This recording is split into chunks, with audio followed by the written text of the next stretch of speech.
Parece que ya están conectados los participantes telemáticos desde Venezuela. Buenas tardes. Es un honor y un placer y un gusto celebrar esta reunión. Lo hemos comentado antes, es una reunión que debe haber pocos iguales antes.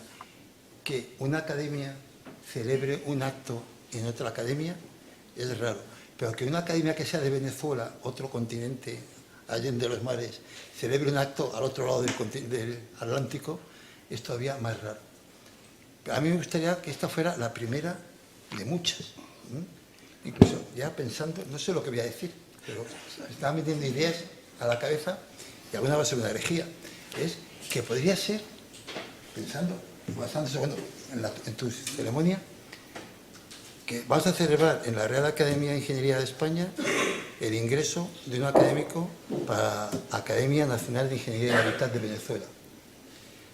Pues con estas cosas del Zoom, de las telecomunicaciones, que a lo mejor algún día podríamos celebrar una ceremonia de ingreso de un académico en las dos academias. Ya que hacemos el gasto en comunicación, pues ahorramos un montón, ahorramos un montón de viajes.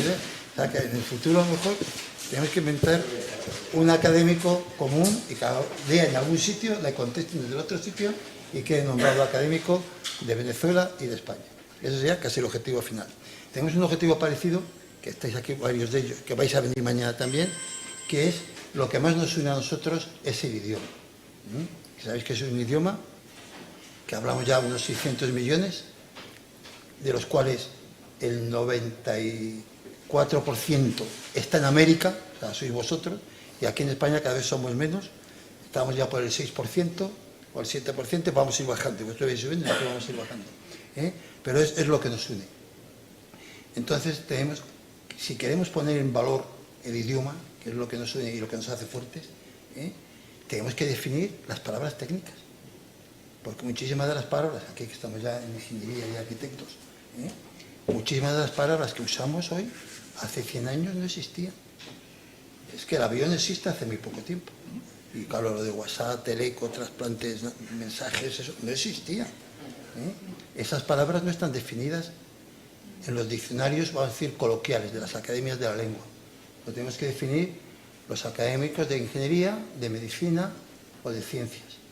Y estamos haciendo un esfuerzo, y hicimos un esfuerzo muy grande aquí en la Academia Española, y ahora queremos convertir nuestro diccionario en panhispánico. Por eso tenemos varios de vosotros, estáis participando en el diccionario, mañana tenemos una reunión, que ya vamos a hacer más de 50, porque tenemos unos 200 voluntarios que trabajan para este diccionario, que sería poner en valor el español. Somos la segunda lengua del mundo en hablantes de lengua materna, pero queremos ir subiendo muchísimo en las comunicaciones técnicas. Para eso tenemos que definir bien las palabras técnicas. Y queremos hacer que sea panhispánico, y tenemos gente, mucha, de Venezuela, pero tenemos gente también de la Academia de México, de la Academia de Uruguay y de la Academia de Argentina.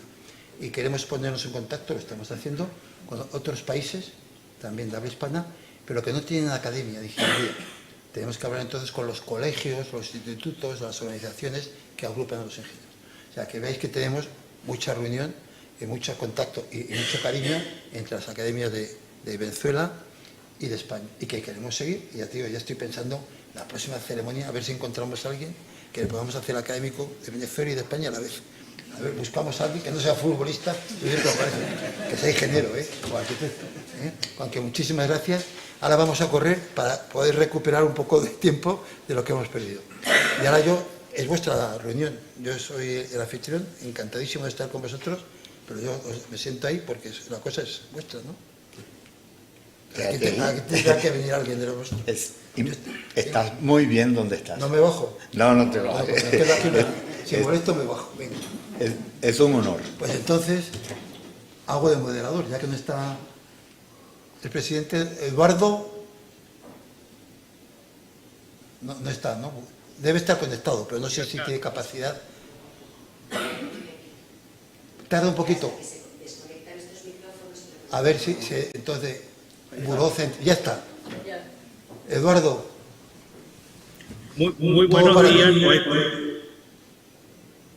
nuestro académico Alfredo Abella, es nuestro secretario del comité directivo de la junta directiva de la academia, va a actuar como maestro de ceremonias. Si por favor le podemos dar el uso de la palabra.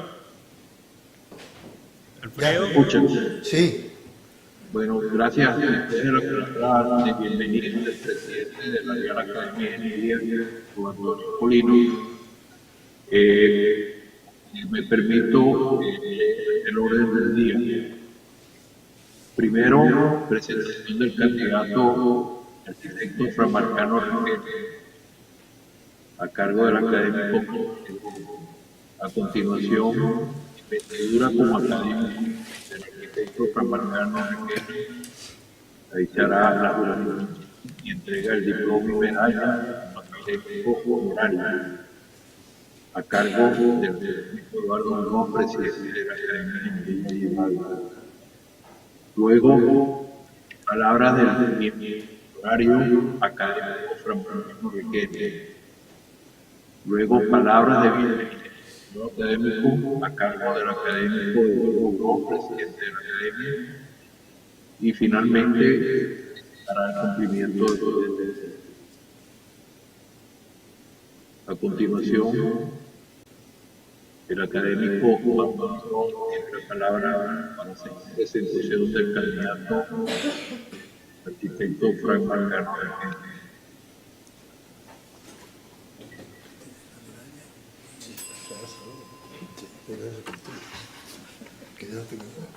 Bien, me van a perdonar, tengo mal audio y con eco.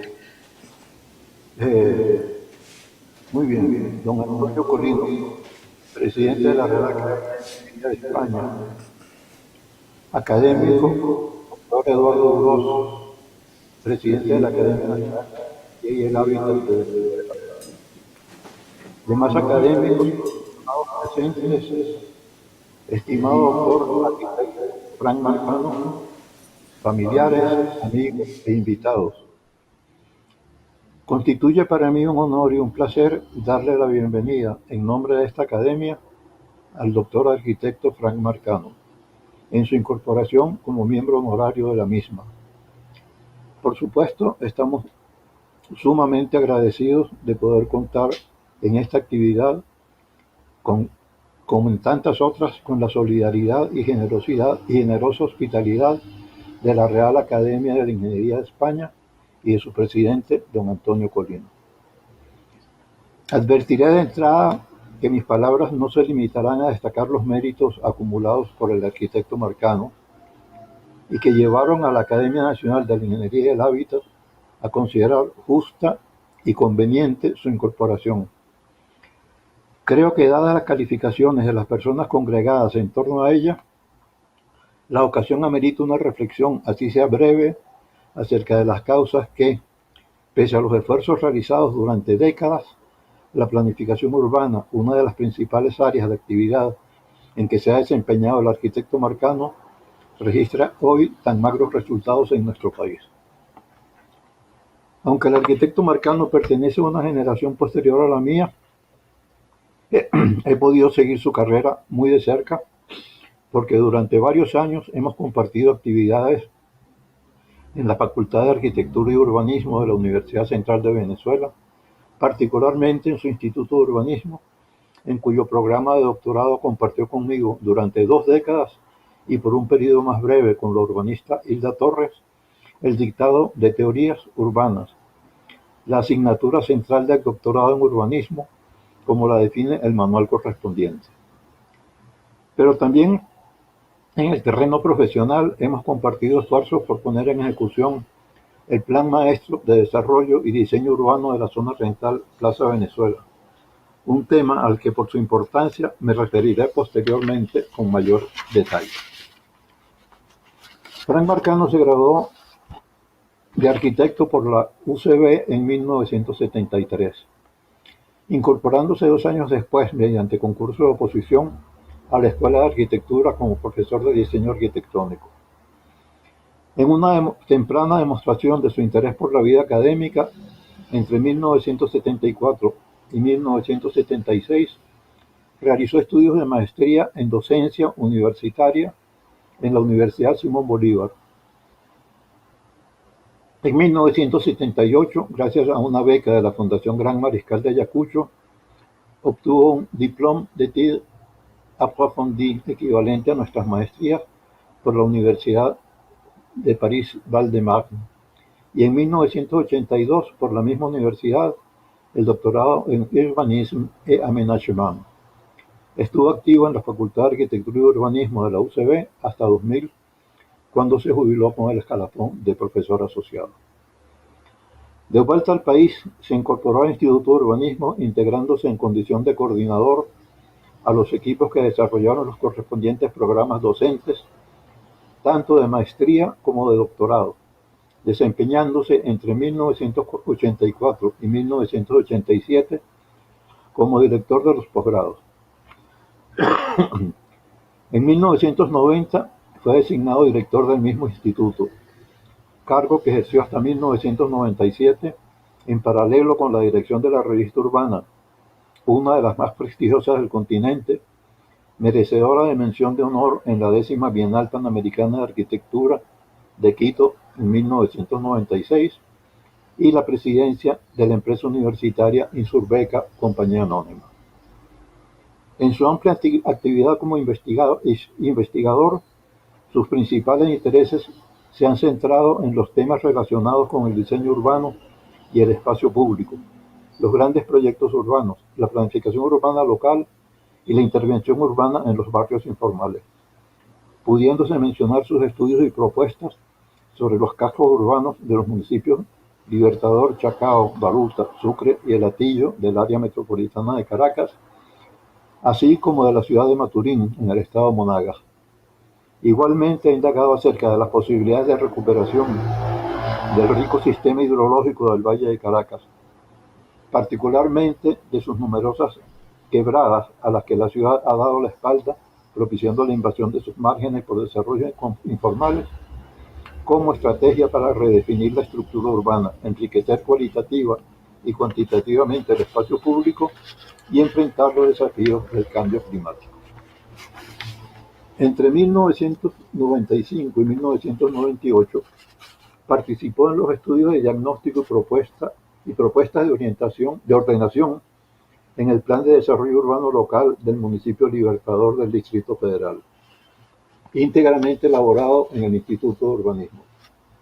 En 1999 coordinó el equipo del instituto que redactó el Plan Rector de la Ciudad Universitaria de Caracas. Ese mismo año asesoró las propuestas de diseño urbano desarrolladas en el instituto para los concursos convocados por el Consejo Nacional de la Vivienda para la habilitación de los barrios La Vega, UP10 y Petare San Blas.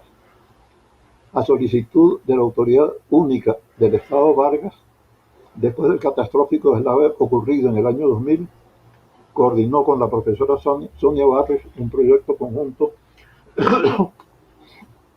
CENDES, Instituto de Urbanismo, sobre los aspectos económicos y físico-espaciales para la recuperación de la entidad.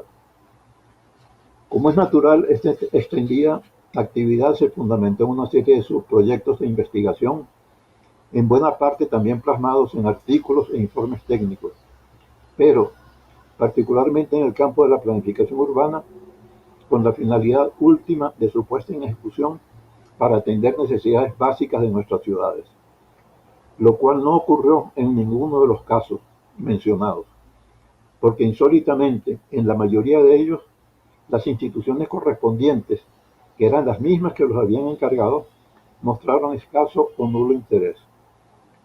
Sirva como ejemplo la propuesta del Plan de Desarrollo Urbano Local de Libertador, que ni siquiera llegó a ser presentada para su discusión en la Cámara Municipal.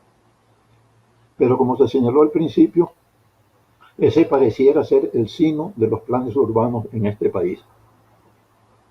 Desde el Plan Monumental de 1939, el llamado Plan Rotival, pasando por los de la Comisión Nacional de Urbanismo y del Ministerio de Obras Públicas en los años 40 y 50, hasta el Plan Rector de la Oficina Metropolitana de Planeamiento Urbano de Caracas de 1983, o el más reciente, el Plan Estratégico de Desarrollo Urbano del Instituto Metropolitano de Urbanismo de Caracas de 2012.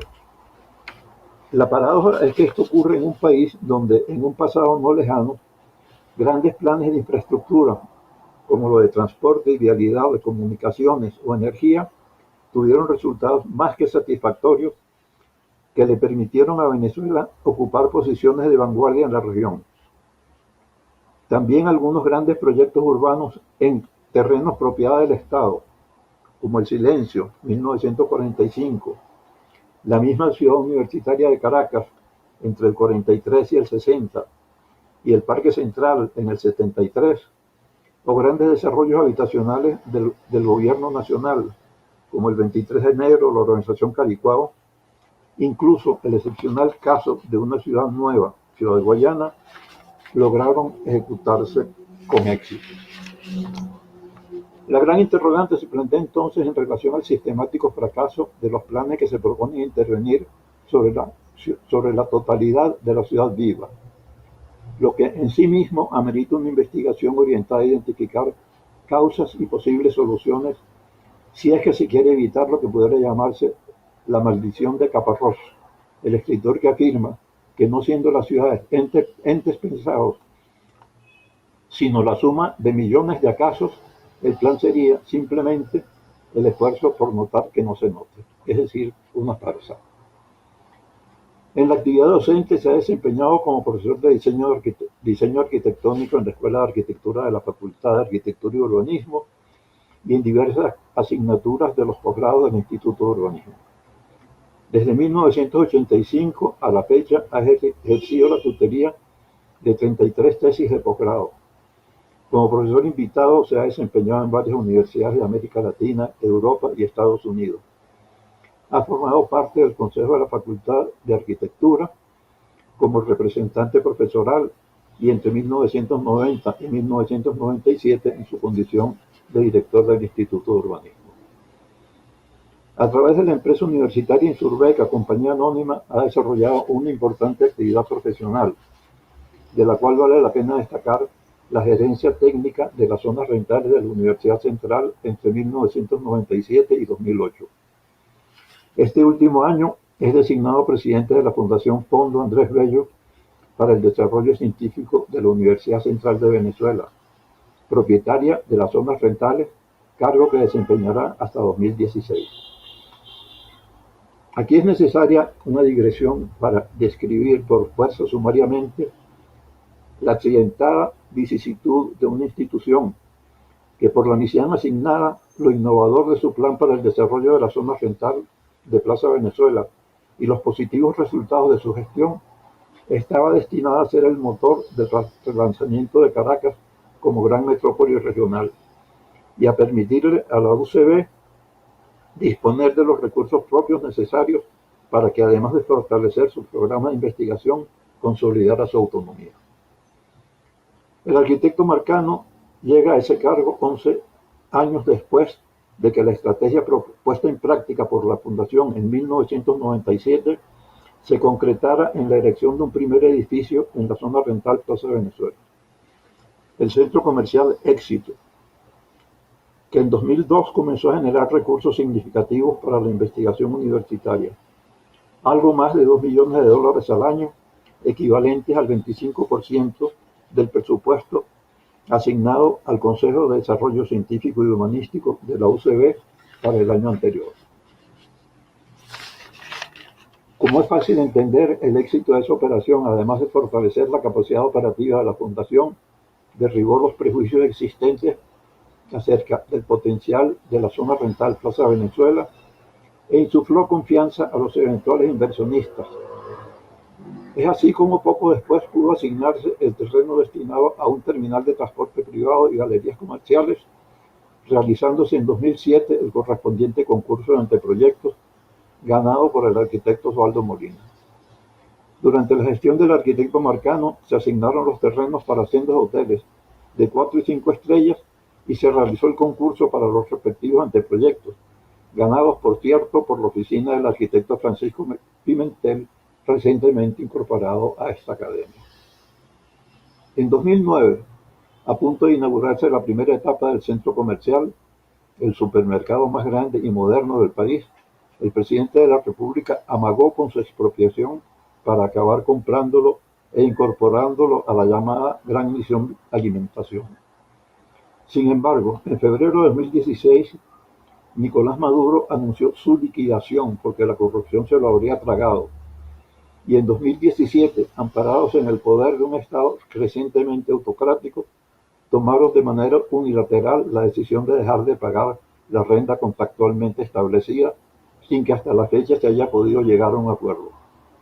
Por supuesto, aparte del brutal golpe a la finanza de la Fundación y de la Universidad Central, el resultado fue sembrar la desconfianza entre los inversionistas, comenzando por la decisión de retirarse que, con sobradas razones, tomaran los que ya trabajaban en los proyectos licitados.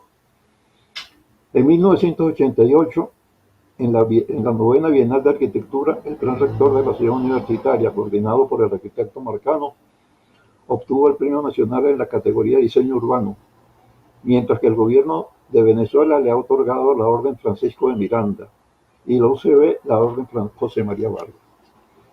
En 2016 pasó a engrosar las filas de la cada vez más numerosa diáspora venezolana, radicándose en España e incorporándose a las actividades de docencia e investigación universitarias, particularmente en las universidades de Alcalá de Henares, Politécnica de Madrid y Valladolid.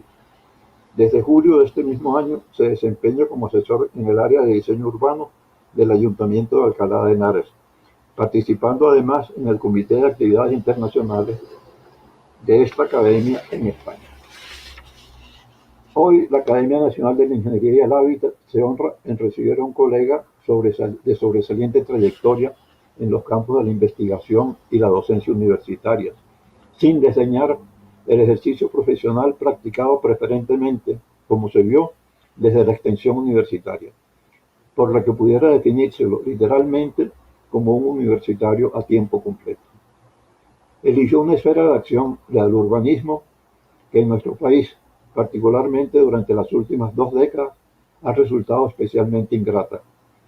Por primera vez desde finales del siglo XIX, la calidad del medio urbano venezolano ha retrocedido de manera sostenida, frustrando además proyectos y planes que las habrían colocado en posición de vanguardia en la región.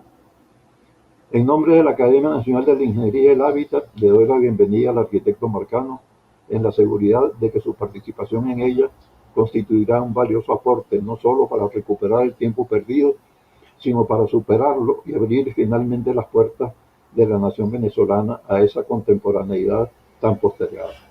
Bienvenido, Frank.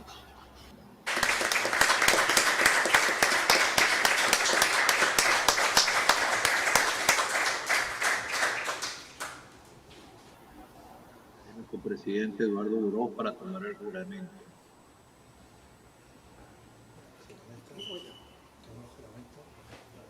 De actividades académicas en España, comisionados Carmelo Ecarri y Jesús Gómez Medina para que acompañen al presidium al arquitecto Frank Marcano Requena.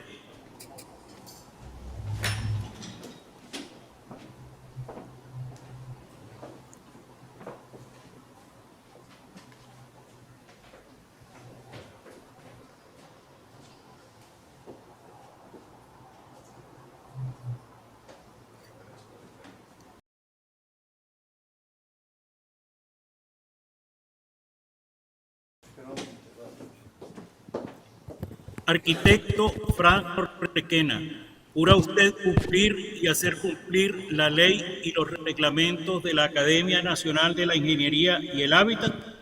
Sí, lo juro.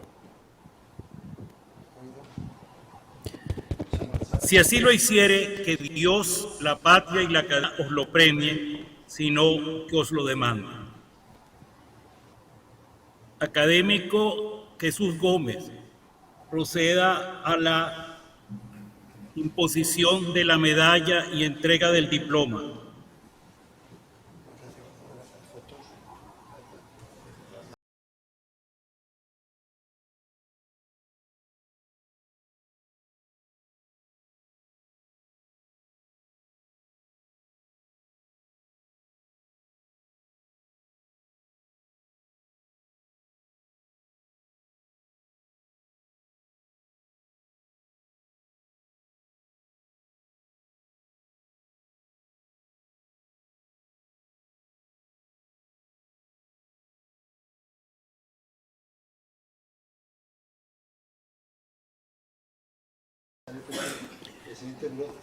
La medalla y el diploma que le son entregados son símbolo de su investidura y constancia de su incorporación como miembro honorario de la Academia Nacional de la Ingeniería y el Hábitat. La medalla es su distinción como académico e insignia de uso obligatorio en todos los actos protocolares y solemnes de la Academia Nacional de la Ingeniería y el Hábitat y de las academias. Académico Marcano, diríjase a su asiento para el protocolo de su discurso de incorporación.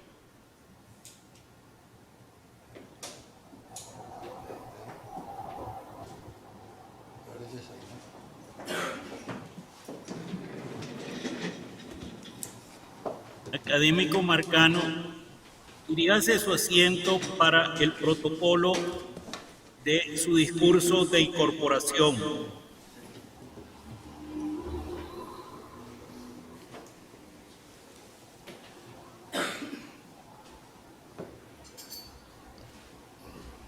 Se designa al miembro de la Academia de Ingeniería y Hábitat, académico Jesús Gómez Medina, para que acompañe al podio de honor al académico Frank Marcano Requena y permanezca sentado a su costado.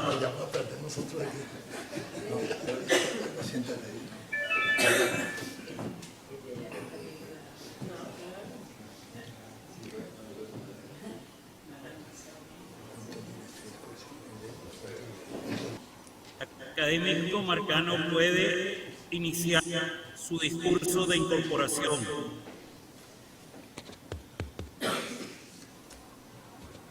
¿Está funcionando el sonido?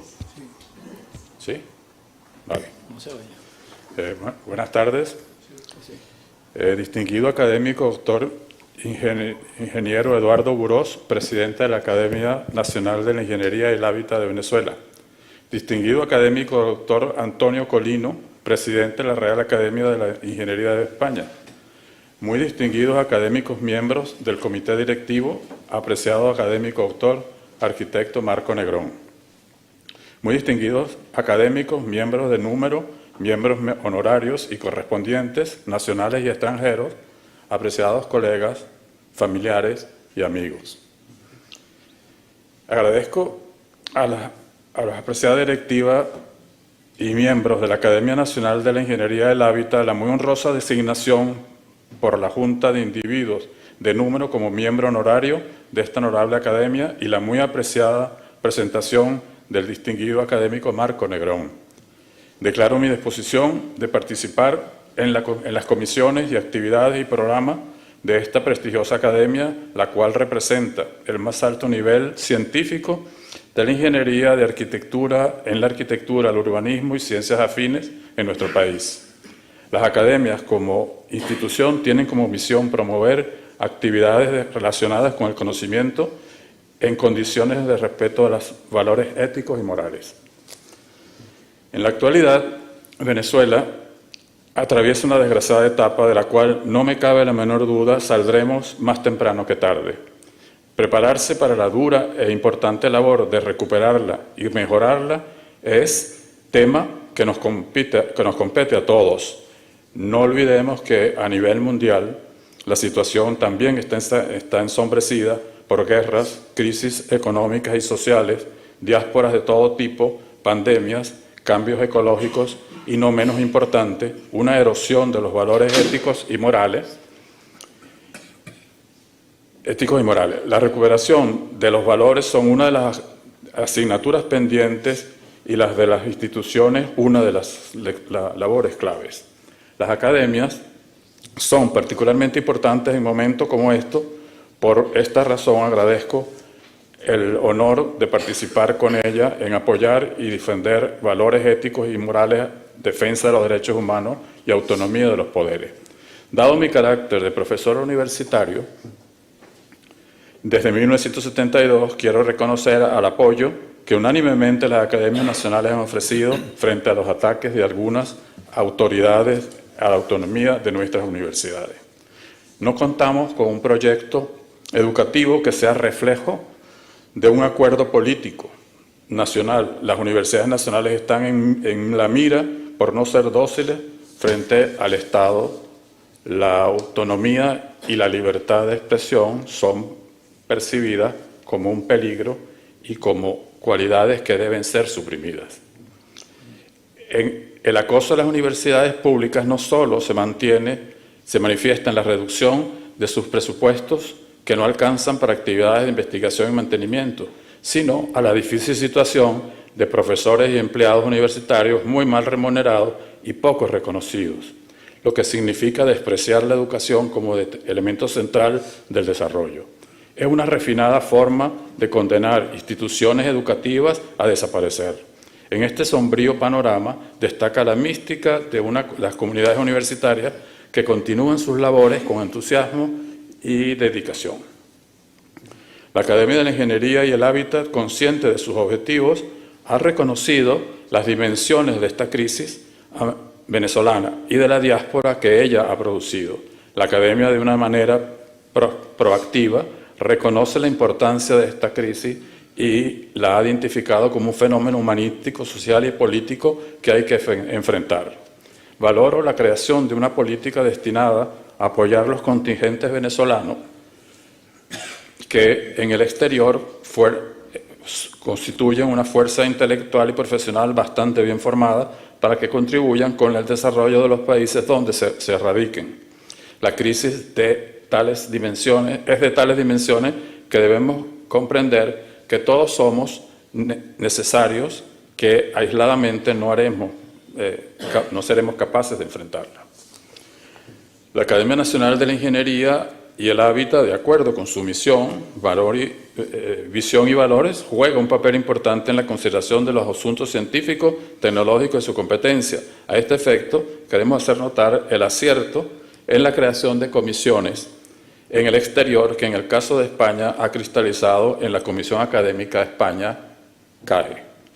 Desde esta comisión trabajamos en aras de contribuir en la discusión de problemas españoles y venezolanos conjuntamente. La Real Academia de la Ingeniería nos ha acogido con gran generosidad y en la actualidad desarrollamos actividades conjuntas. Este acto es una prueba de la acertada de esta política. La Real Academia de Ingeniería generosamente ofrece su sede a la CAE. Le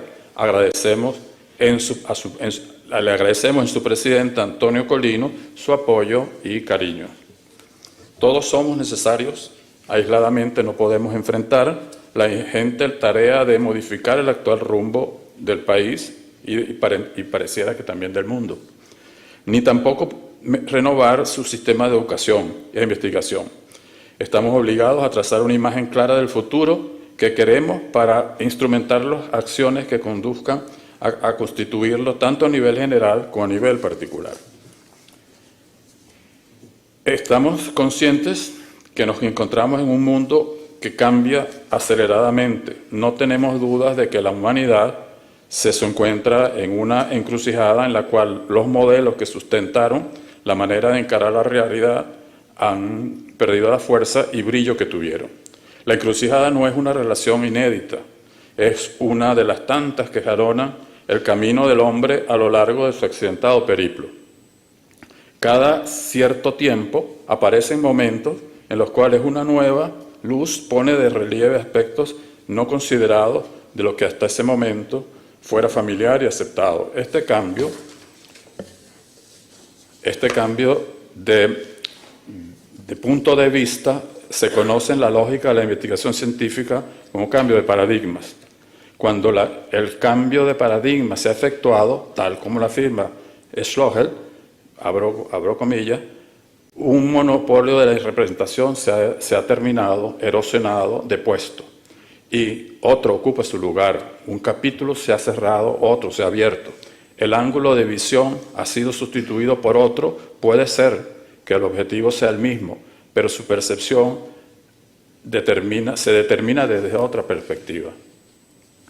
A finales del siglo XIX, nuevos paradigmas permitieron definir los del XX, los cuales mantienen su validez hasta muy avanzado este siglo XX. cuando entran en crisis y están siendo actualmente suplantados por otros que se entronizan. En menos de 100 años, 2 cambios de paradigma se producen y un tercero está en proceso de gestación. Estamos inmersos dentro de una transformación de la manera de entender la interpretación del mundo en que vivimos. Como la velocidad de los cambios se acelera, es imperativo encontrar respuestas en poco tiempo, sabiendo que las equivocaciones cuestan caras. El mundo se nos hace cada vez más urbano. Venezuela es un país donde cerca de un 92% de la población se localiza en las ciudades y esa tendencia se observa en la mayoría de los países. Podemos decir que el mundo del siglo XXI es un mundo urbano. El espacio urbano, espacio donde desarrollan las actividades colectivas del hombre del siglo XXI, se verá afectado por el cambio de paradigma que se hace presente desde hace tiempo. Ese espacio se encuentra sometido a las interpretaciones que el nuevo paradigma ofrece sobre él y que modificará su espacialidad y sus actividades. Conscientes estamos que es arriesgado pontificar sobre el futuro. El nuevo paradigma no se ha instaurado completamente, está en proceso de afianzarse. En ese sentido, nos interesa observar cómo ese espacio urbano fue impactado por los 2 últimos paradigmas y presentamos algunos aspectos que parece que nos interesa hacer notar y que afectará al que está en vías de instaurarse.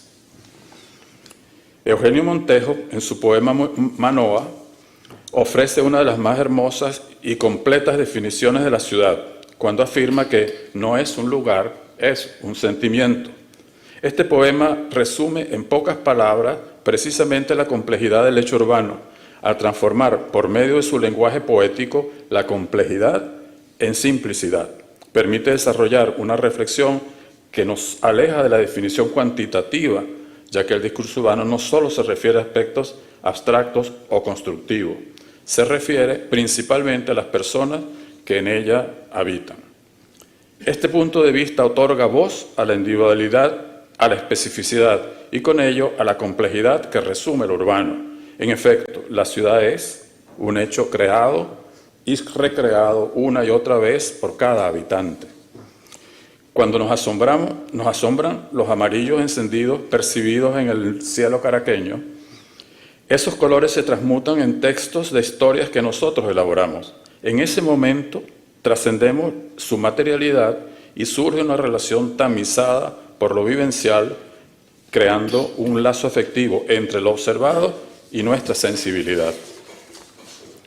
Para que un lugar de nuestra ciudad se convierta en espacio significante, es necesario que sea incorporado como parte de una experiencia vital. A partir de ese momento, lugar y persona se transforman, interrelacionándose. Nuestros espacios urbanos, para transmutarse en topos urbanos o humanos y adquirir significado, necesitan ser percibidos, es decir, transformarse en experiencia de vivencia individual. Lo concreto del espacio urbano es animado por significados y lo humano impregna lo construido. Cuando el espacio urbano se transforma en vivencia a través de una relación personal y ese escenario de despliegue del sentimiento deja de ser ámbito escenográfico para convertirse en logo. No puede existir un espacio urbano significante sin una relación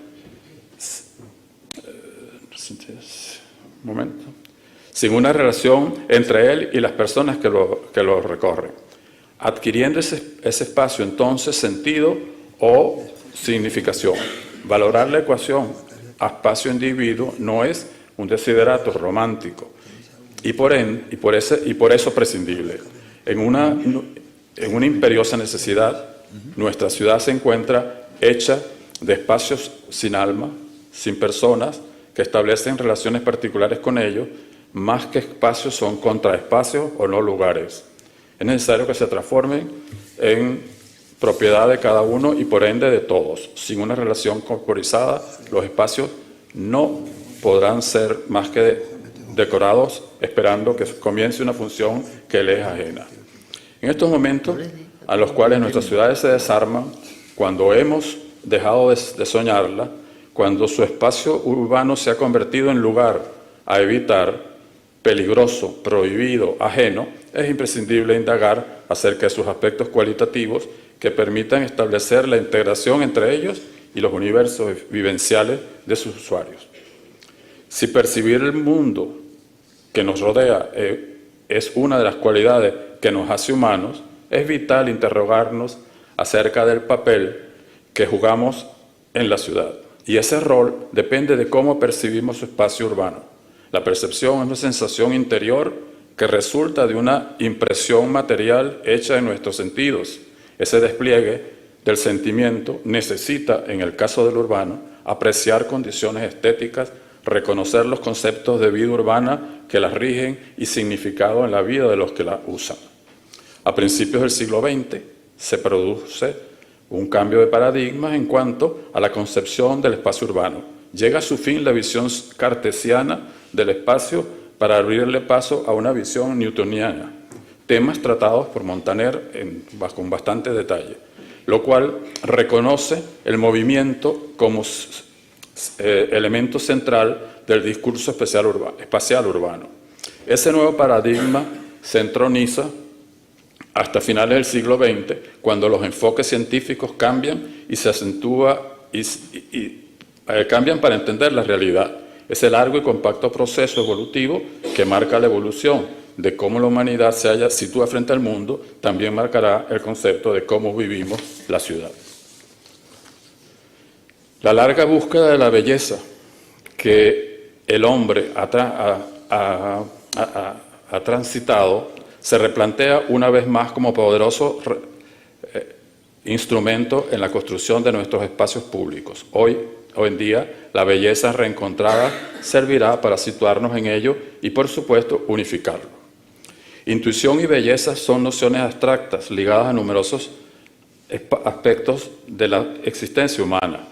La belleza es, desde la antigüedad, un concepto estudiado por la disciplina filosófica de la estética, también abordada por la historia de la sociología y la psicología social y, por supuesto, por la arquitectura y el urbanismo.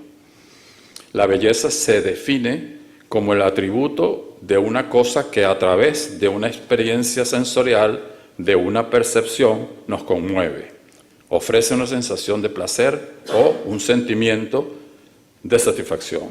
En ese sentido, la belleza proviene de la visualización de manifestaciones como la forma, el aspecto visual, el movimiento y el sonido, aunque también se le asocia en menor medida a sabores, olores, es decir, a los sentidos. Ventana por donde el hombre se asoma al mundo. Si intuir permite que aflore lo que presentimos, entonces hablamos de ejercicios en ellos, de ejercitar en ellos una de las condiciones que caracterizan al ser humano, realizar ejercicios de futuro. Y si es verdad que lo áureo, como afirmaban los griegos, es matiz de la intuición, surgirán miradas que interpreten y expliciten su significado urbano. La intuición, como instrumento para acercarnos al urbano, abre caminos que establecen relaciones privilegiadas con los ámbitos que tratamos. Nociones abstractas como belleza e intuición, percepción, son difíciles de evaluar, ya que dependen del ojo que los mira. Esa mirada cultural implica la aceptación de la multiplicidad, variedad y diversidad. Realizar ejercicios de futuro, además de reforzar nuestra condición humana, permite que evaluemos, pensemos y decidamos cuáles características espaciales necesitamos y queremos para conformar la estructura urbana en los próximos años. La percepción de la belleza a menudo se representa con cualidades que tienen que ver con la noción de equilibrio y armonía con la naturaleza y conducen a producir sentimientos de atracción y bienestar emocional, debido a que constituye una experiencia subjetiva. A menudo se dice que la belleza está en el ojo del que la observa. Parece que los artistas, y con ellos los escritores y poetas, son los que primero se dan cuenta cuando una nueva manera de entender el mundo se entroniza, y es lógico que así sea. Necesitan constantemente interrogar los procesos de cambios, crisis y transformaciones que acontecen y afectan en la realidad imperante y traducirlo en voz que atestigue sus sentimientos y posiciones vitales. Quizás uno de los primeros que entendió que el cambio de la sociedad del siglo XIX se gestaba y que la belleza y el concepto de armonía estaban por cambiar fue el poeta Charles Baudelaire, quien en 1869, en uno de sus poemas en prosa, redefinió el concepto de belleza y al hacerlo fue capaz de comprender las profundas transformaciones sociales que acaecían en ese momento.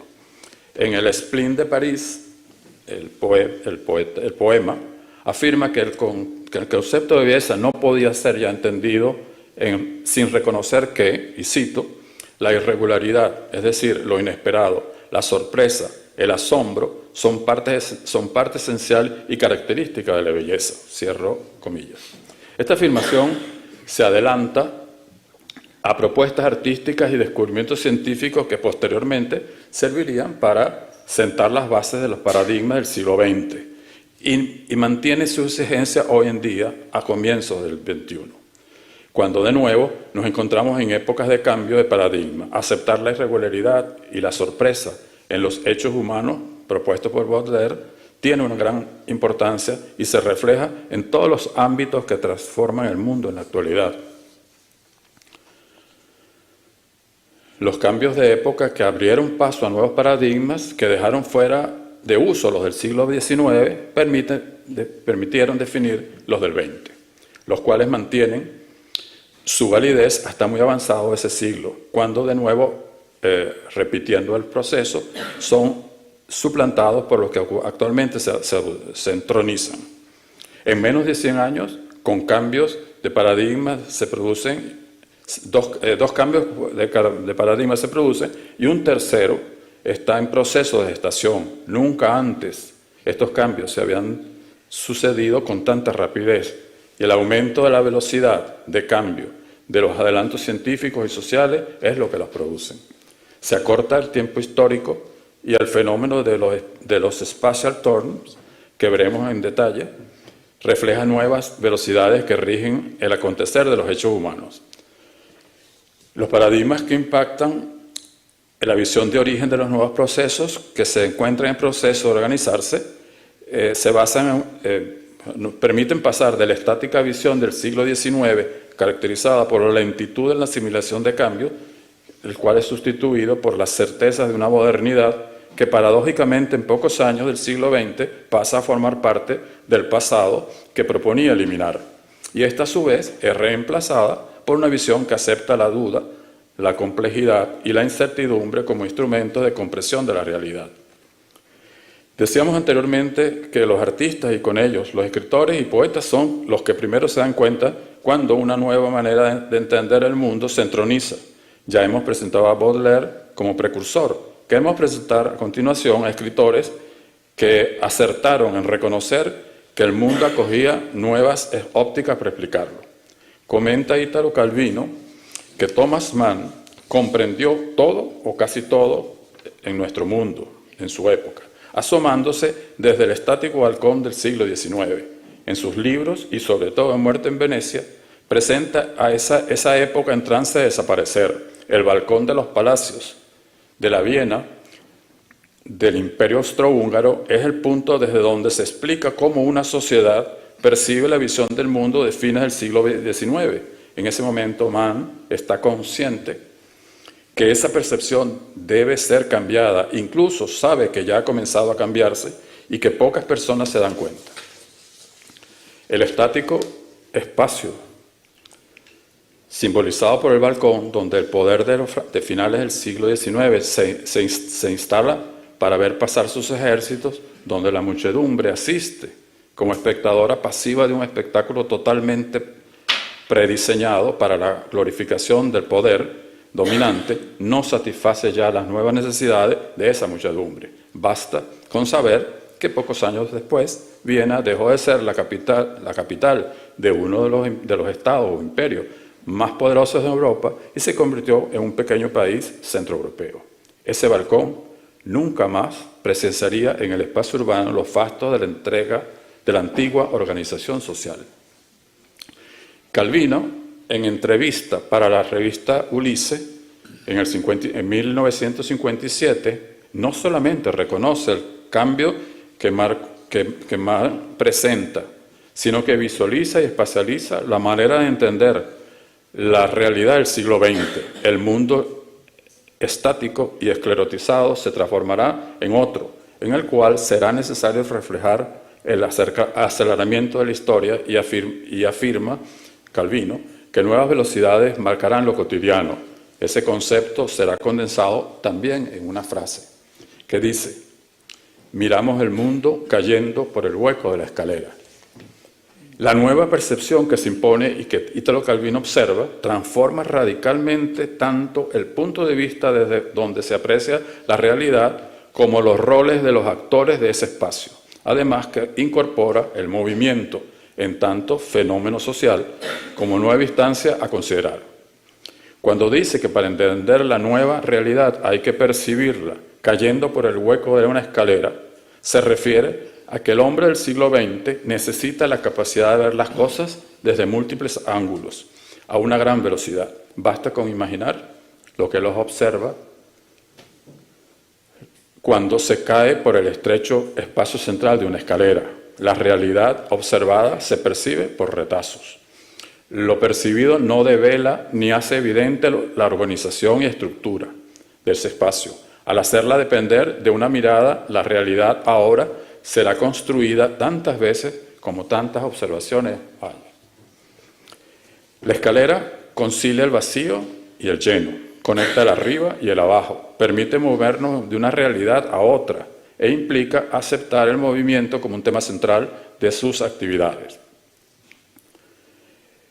Llama la atención que las metáforas utilizadas por Mann y Calvino para presentar sus referencias se ubican en el mundo construido y se basan en lo arquitectónico, el balcón, la escalera, es decir, en lo existente, lo concreto.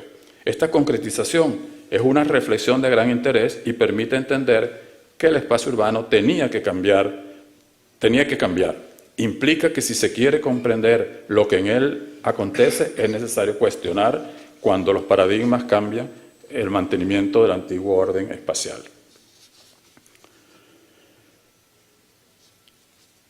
El espacio urbano del siglo XX es dinámico y su percepción tendrá que organizarse con gran velocidad. Cada mirada la construirá de acuerdo a criterios variados y esa característica marca la concepción del nuevo espacio, fluido, variado, complejo y newtoniano. Es decir, con diferentes puntos focales.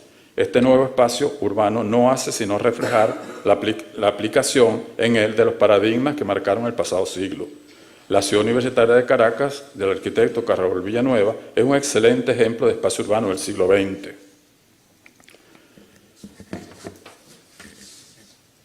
Nuevas asignaturas, nuevos paradigmas propulsan nuevas verdades que sustentarán otra visión del mundo. Ellos a su vez serán desplazados en un futuro por otros que se convertirán en nuevas ventanas, en verdades existenciales.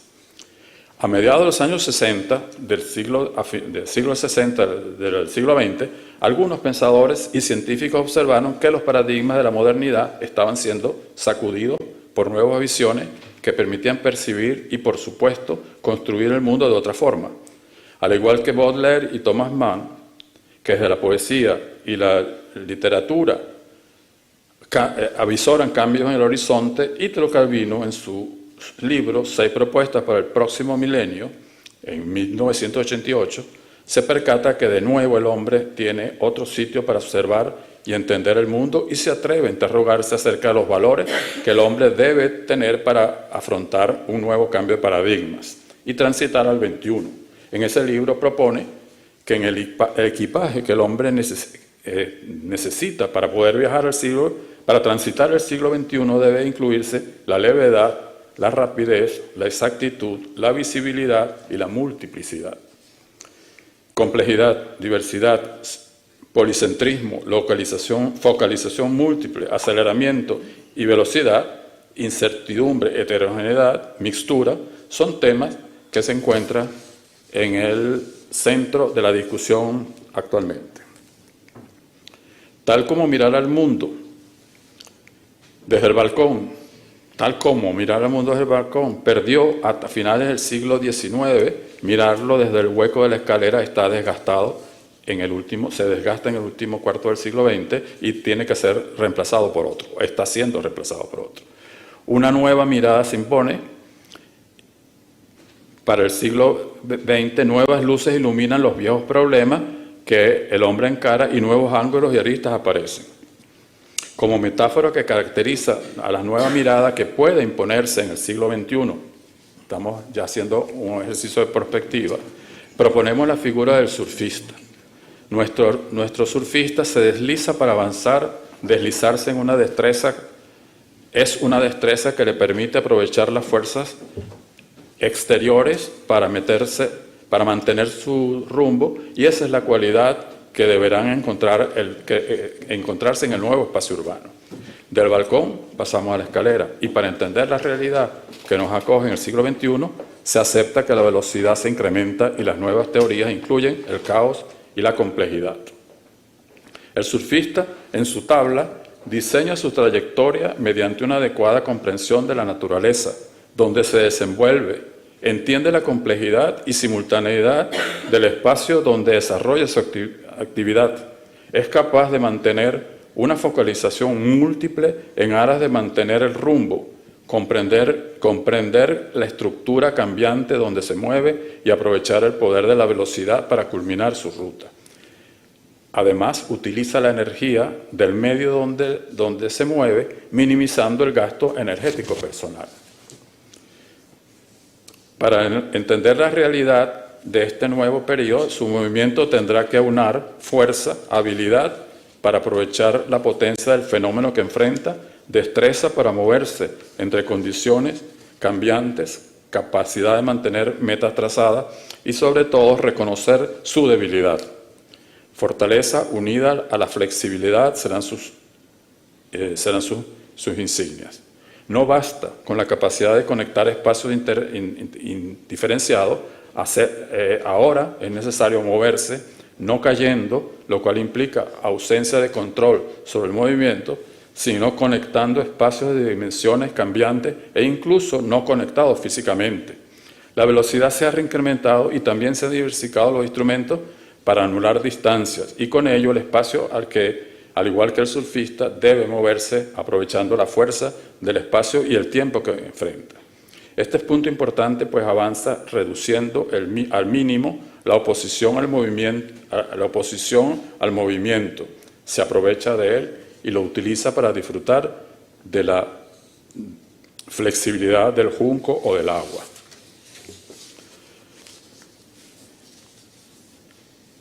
Estamos conscientes que se necesita reunir imaginación con comprobación para alcanzar la comprensión de los procesos humanos y por ende poder ser capaces de responder la manera como podemos tratar o desarrollar las actividades y comprender las actividades en el espacio urbano. Recordamos la visión griega donde intuición y comprobación están unidas, donde filosofía y poesía no han sido separadas por Platón. Weber lo explica con claridad cuando afirma que, abro comillas, para el hombre, en cuanto hombre, nada tiene valor si no puede lograrlo con pasión. Pero añade que la pasión no es suficiente, es solamente condición preliminar decisiva de la inspiración. Añadimos nosotros, pasión, inspiración e intuición son valores anticipatorios para prefigurar nuevas visiones de una realidad, entre ellas la que nos atañe, que es la de los espacios urbanos. Construir ejercicios a futuro necesita la validación que permita aceptarlos. Por lo tanto, para prefigurar condiciones del nuevo espacio urbano, acudimos a lo que propone Calvino desde el arte y la literatura, que acepta que la intuición permite capturar lo significativo de lo cambiante, la multiplicidad, la fluctuación, la variación y la mutación. El espacio urbano del siglo XXI, actualmente en fase de conformación, aún sin paradigmas cristalizados, solo existirá si reinterpretamos y asumimos los avances humanitarios y científicos en la actualidad. El hombre estático del balcón y el dinámico de la escalera dejan paso al surfista, hombre abierto al movimiento complejo y a la multiplicidad espacial. Finalmente, agradezco a la Academia de la Ingeniería y el Hábitat y a la Real Academia de la Ingeniería el honor de invitarme a acompañarlos en esta magnífica labor de reconstruir la Venezuela y sus valores que nuestros descendientes necesitan. Gracias a mi familia, a mis amigos, a mis compañeros de trabajo, a la Facultad de Arquitectura y Urbanismo de la Universidad Central y a los equipos de trabajo que me acompañaron e hicieron posible aprender, soñar y actuar.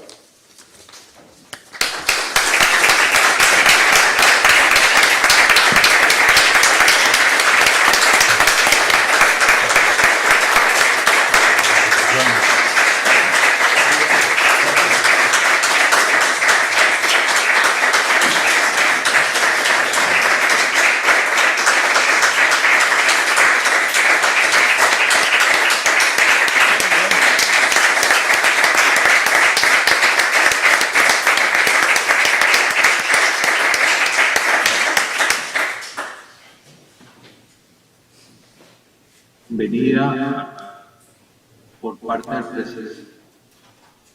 Tiene la palabra Eduardo Lugo.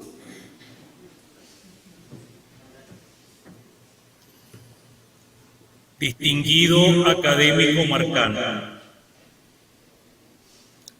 la nación, en virtud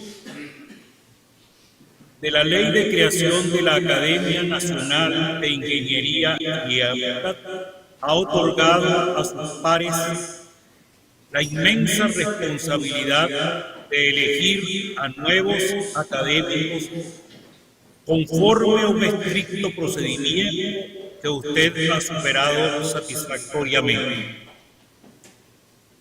Por lo tanto, cumplidos los requisitos, habiéndose tomado y manifestado públicamente el juramento de investidura y recibido usted la insignia que lo distingue como académico y el diploma que da fe de su acto de incorporación, la Academia le recibe como miembro de la corporación y le da la más cordial bienvenida. La postulación de un miembro honorario deviene de múltiples canales de la sociedad.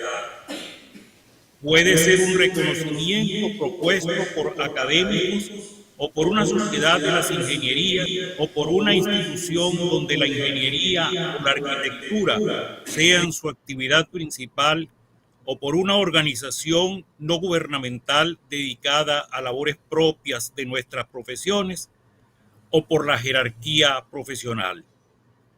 En su caso, fueron sus ahora pares académicos quienes realizaron la postulación pertinente. Este acto solemne comienza por un discurso de presentación. Esas palabras son escuchadas por la corporación con la atención que se debe a la enumeración de virtudes que determinan la dignidad del próximo académico. El académico Negrón, al presentar su semblanza, en la asamblea, nos relató la vida profesional de un hombre íntegro, revestido de luces académicas, con cabal hoja de servicio, con dedicada y exitosa trayectoria de gerencia universitaria, con reconocimiento en organizaciones internacionales, con testimonio trascendente de sus conocimientos. Al destacar sus virtudes, es preciso reconocer su comprensión del paisaje, su apreciación de lo estético y de la capacidad de reconfigurar la visión de las formas sensibles que aprecien los sentidos en la más diversa trama de imaginarios que puede recrear nuestra mente. Su extraordinario ensayo Callejear es un tratado de pedagogía del valor de la interacción estética, sensibilidad, imaginación.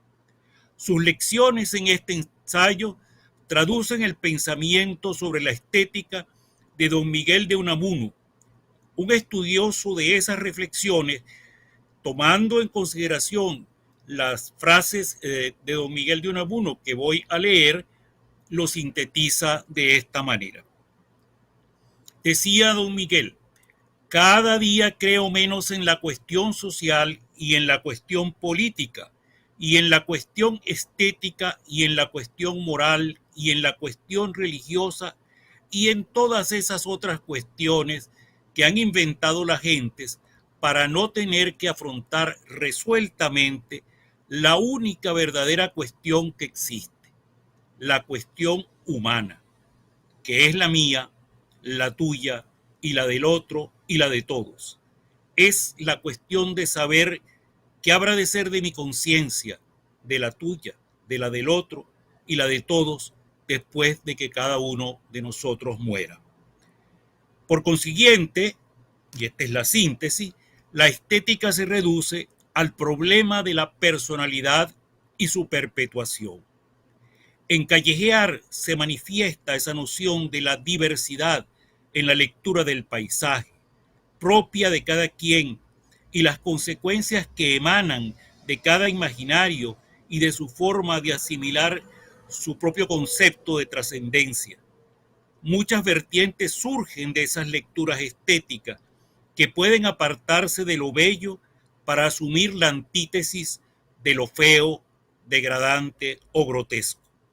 La pedagogía explícita en el ensayo se hace evidente en su referencia a la obra reticularia de esa artista de la imaginación que fue Gego.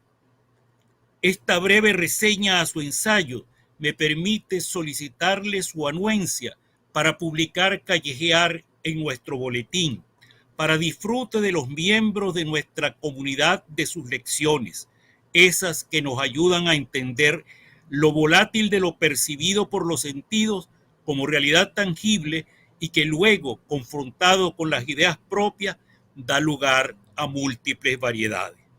Una advertencia singular al avance de la creación más avanzada en el ámbito de las ingenierías, la inteligencia artificial. Será capaz de recrear las múltiples variedades de los imaginarios de nuestras mentes. La designación de miembro honorario de la Academia Nacional de la Ingeniería y el Hábitat es una distinción que emana de la totalidad de su trayectoria profesional, ciudadana y moral. Es la dignidad que proviene de la virtud derivada de procurar el bien usando el conocimiento como sustento de sus acciones. Es la distinción que se adquiere por la suma de reconocimientos de los demás. Ese es precisamente el justo concepto contenido en el artículo 8 de la ley que nos constituyó. Para ser designado como miembro honorario, se requieren poseer excepcionales méritos en actividades o investigaciones científicas y tecnológicas, culturales o profesionales. Usted representa esa distinción. Ha sido formador de juventudes a lo largo de su fecunda carrera docente. Ha puesto al servicio de la sociedad sus investigaciones y continúa aportando nuevas ideas como las que acabamos de oírle. El académico Negrón expuso con amplitud su desempeño. Sin embargo, al ofrecerle nuestra bienvenida a la institución, debo destacar un importante rol en la configuración del doble aporte que intenta hacer la Comisión de Actividades Académicas en España. Procurar contribuciones útiles al país que acoge a tantos ingenieros, arquitectos y urbanistas venezolanos y a la vez continuar generando conocimiento que brinden luces a la academia en la procura de desarrollar el proceso de reconstrucción del país rentista y dependiente del Estado a un país productivo y dependiente del trabajo, capaz de crear riqueza por sus ciudadanos. La academia ha venido estimulando la revisión de la concepción de la ruralidad, de modo de generar una economía vigorosa en las poblaciones catalogadas como tales. Varios artículos dan fe de este interés académico. Hoy en día, una de nuestras comisionadas decidió ahondar en este planteamiento a través de su tesis doctoral. 2 escritos suyos en compañía de otros colegas, todos estimulados por el propósito de contribuir a la recuperación y revitalización del universo rural en España, contribuyen significativamente a sentar principios capaces de generar la reconceptualización de lo rural. Me referiré brevemente a las enseñanzas que podemos derivar de ellos. Para superar la abulia y resignación con que muchas poblaciones rurales aprecian sus posibilidades de progreso, es necesario innovar para conformar un tejido económico suficientemente fuerte que haga sostenible la vida de los pueblos. La innovación puede tener lugar introduciendo nuevos procedimientos de gestión o nuevas combinaciones de recursos preexistentes. Para que se concrete la innovación, es necesario capacitar y desarrollar competencias. Para hacerlo, puede recurrirse a la adaptación de tecnologías que concreten el conocimiento requerido. Al repoblamiento de los pueblos contribuyen los retornados, atraídos por el estilo de vida con el que crecieron, los neorurales, un silogismo que expresa las comunidades que concurren temporalmente a realizar algunas tareas, pero donde algunos se sienten atraídos al arraigo y permanencia. Y los inmigrantes rurales. Para que estos se afinquen, se requerirá darle condición cosmopolita al pueblo, transformarlo en multifuncional, asequible, saludable, dotado de conectividad, para lo cual es necesario integrar soluciones adaptadas al lugar, comprender el proceso y aceptar el largo plazo, utilizar al máximo los recursos disponibles y concebir innovaciones económicamente viables. Sus experiencias les han permitido identificar innovaciones en el área cultural, turística, agrícola, patrimonial y de gestión. Han enfatizado en el estudio de las innovaciones culturales.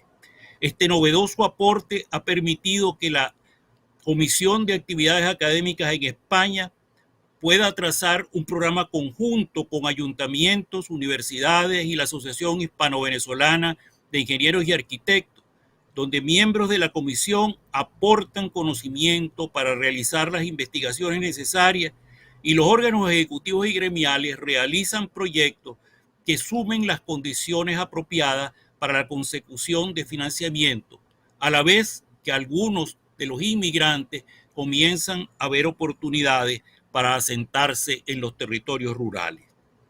Es una labor sistemática evidenciada en publicaciones útiles en ambos lados del Atlántico. La academia invita al académico marcano a continuar con sus investigaciones para desarrollar un nuevo orden del mundo rural. Las metrópolis, las grandes urbes, la sostenibilidad en ellas han sido igualmente objeto de sus investigaciones.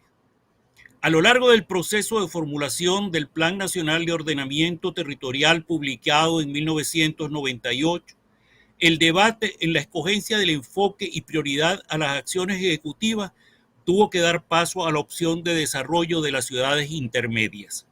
La importancia del debate se aprecia en el monumental esfuerzo de planificación de la región centro-norte costera, una obra casi desconocida elaborada por el Ministerio del Ambiente y de los Recursos Naturales Renovables, pero que afortunadamente reposa en la biblioteca de la Academia.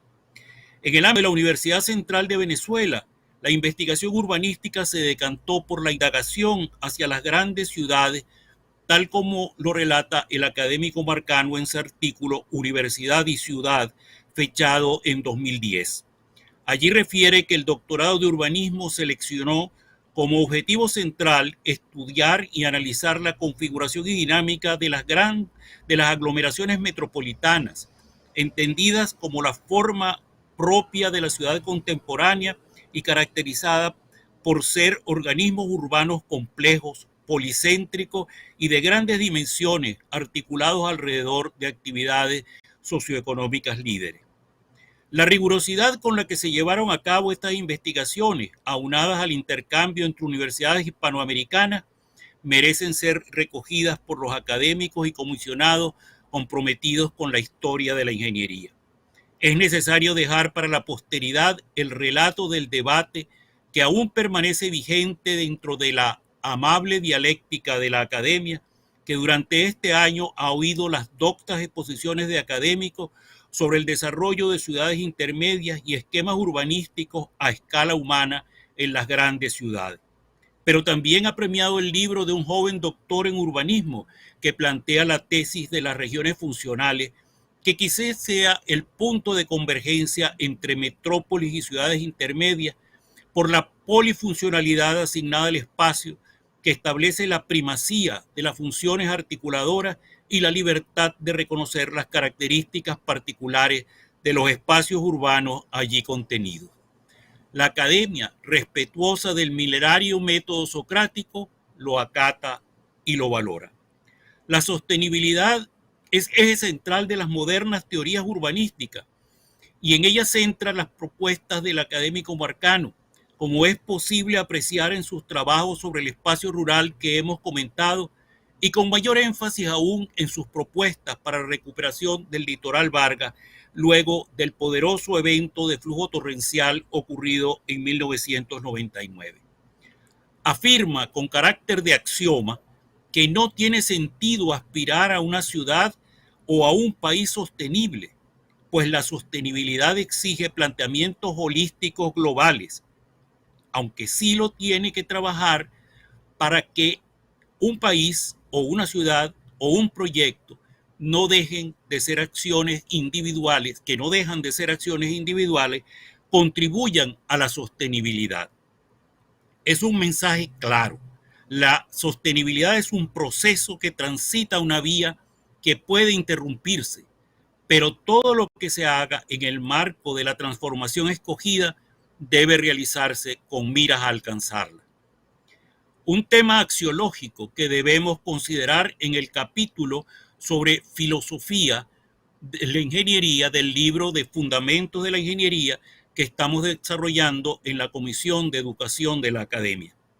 En el documento sobre el desarrollo del litoral Vargas hace la propuesta novedosa de incorporar las acciones de recuperación de ese territorio, la noción de laboratorio urbano ambiental. Cuando leemos los libros escritos por el académico José Luis López, comprendemos la importancia de esa propuesta recogida en el enfoque analítico, hidráulico, pero también social, que ha impuesto el académico López a su sistemática investigación del comportamiento de las obras de regulación de flujos torrenciales en el litoral Vargas y la recopilación de las experiencias de las personas que allí habitan. Dos artículos sobre la importancia del color en la arquitectura y cómo el cromatismo impregna el espacio de la ciudad universitaria de Caracas y que ha sido elemento directriz de la Escuela de Arquitectura de Valparaíso, reflejan la importancia que concede a lo estético. Y ello impone la tarea de superar las percepciones objetivas de los sentidos para arriesgar a transmitir valoraciones que sean interpretadas y asimiladas por las ideas subjetivas de cada individuo. Esta es la naturaleza del distinguido académico que hoy recibimos en nuestra institución. La Academia se honra en recibirlo como miembro honorario en esta colectividad dedicada al conocimiento y servicio de la nación.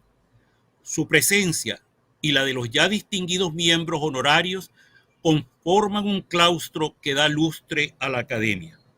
Pocas instituciones pueden acudir a la historia sin consultar voluminosos textos o interrogarse frente a la computadora cómo navegar para conocer sucesos antecedentes.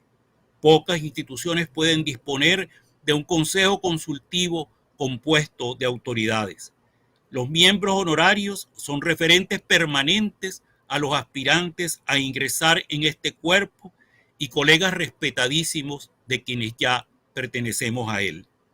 Desde este momento a su trato en todo acto de la corporación precederá su designación como académico. Esta es la más alta investidura que se otorga a un profesional en atención a sus méritos en el orden de formación, conocimiento, desempeño profesional, trayectoria ética y moral, comportamiento cívico y ciudadano. Académico Marcano, usted nos aporta su vasta experiencia en múltiples áreas de la investigación y docencia en arquitectura y urbanismo. El reconocimiento a su autoridad procede de su ejemplar tránsito universitario. Sabemos de sus inquietudes y trabajos en valoración y recuperación del patrimonio. Nuestra sede, el Palacio de las Academias, comenzó a levantarse en 1577 como un convento franciscano.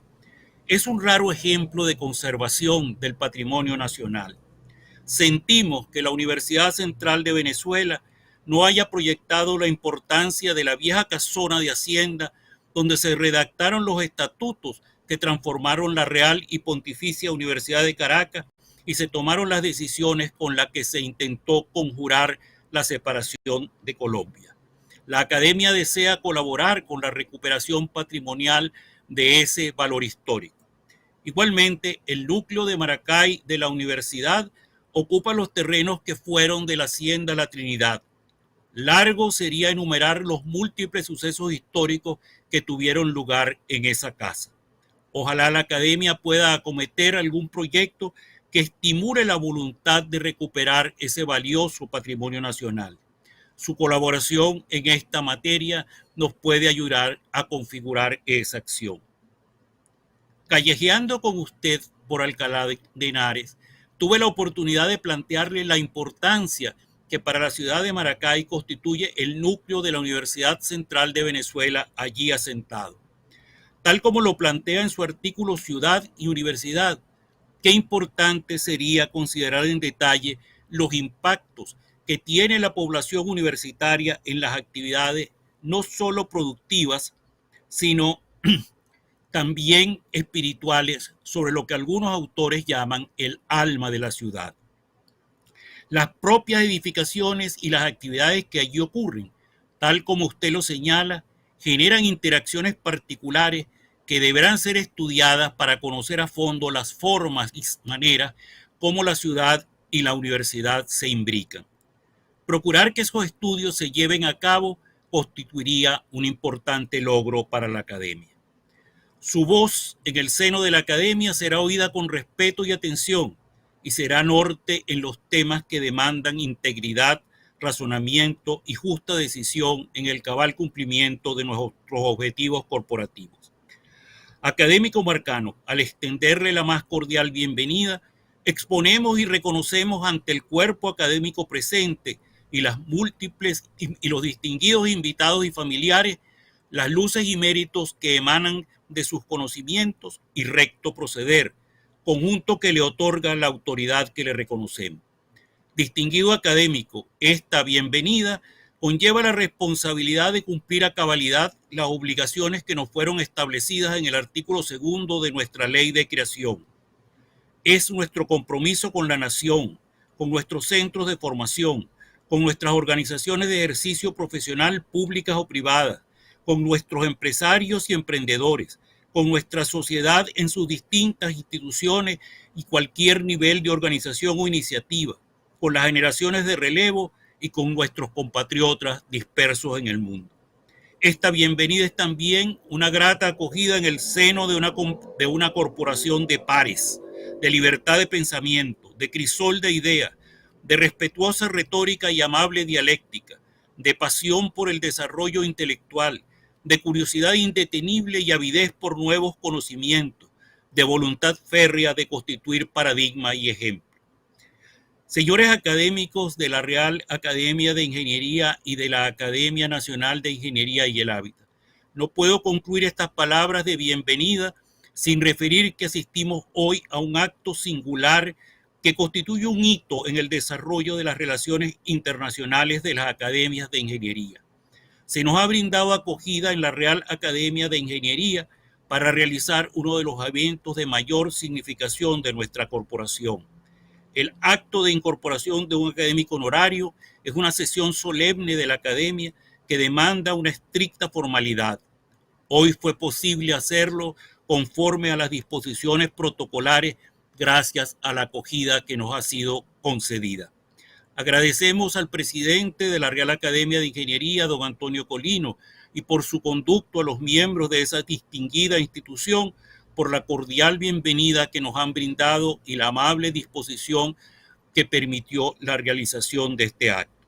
Incorporar un miembro honorario en condición de emigrado en el marco de la solemnidad propia del acto y con presencia de numerosos miembros de la Comisión de Actividades Académicas en España es un logro de su organización y estructura y una muestra de las posibilidades de integrar el conocimiento de distinguidos profesores y profesionales venezolanos y producir contribuciones útiles al país de acogida y a Venezuela.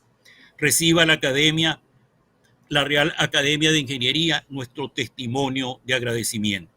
Apreciados académicos y testigos del acto, la Academia se congratula en recibir en su seno al académico Fran Marcano Requena y le brinda la más efusiva manifestación de bienvenida. Muchas gracias.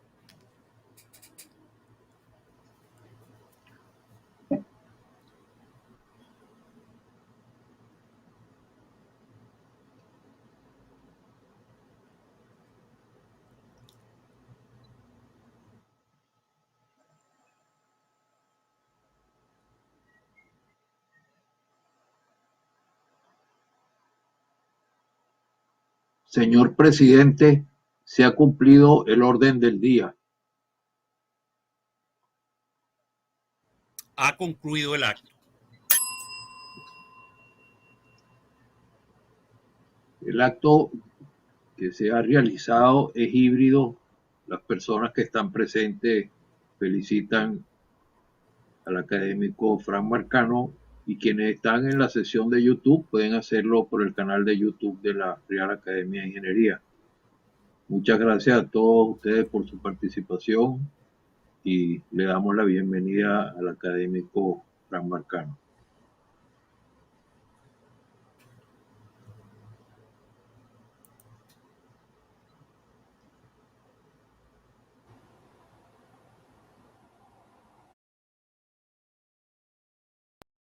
Do